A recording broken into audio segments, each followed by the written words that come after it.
La Fashion Week de Londres a annoncé qu'elle bannissait complètement la fourrure des podiums. Donc la Fashion Week de Londres est maintenant sans fourrure. Aujourd'hui, nous avons organisé une action pour demander à la Fashion Week de Paris de suivre cet exemple progressiste.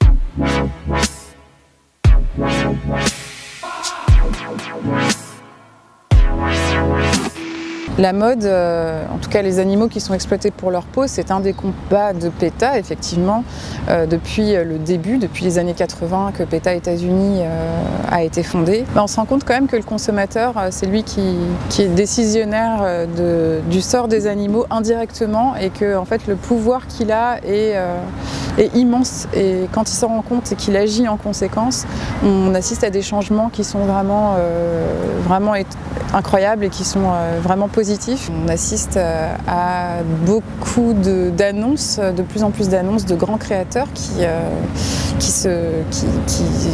rompent complètement avec la fourrure et qui décident de complètement bannir de leur collection la fourrure animale. Armani, il y a eu Versace, il y a eu John Galliano, plein d'autres maisons, Burberry récemment, et Burberry en l'occurrence une marque qui a été très sollicitée par les affiliés de PETA depuis des années. Les décisions qui sont prises par les grands acteurs de l'industrie de la mode comme les grands créateurs et qui prennent tous ces décisions, elles ont un impact sur la mode puisque ce sont eux les influenceurs en fait de la mode et c'est ce qui inspire les enseignes. Donc à partir du moment où on a une décision comme ça qui provient d'acteurs aussi importants, on sait que l'industrie de la mode elle-même est en plein changement.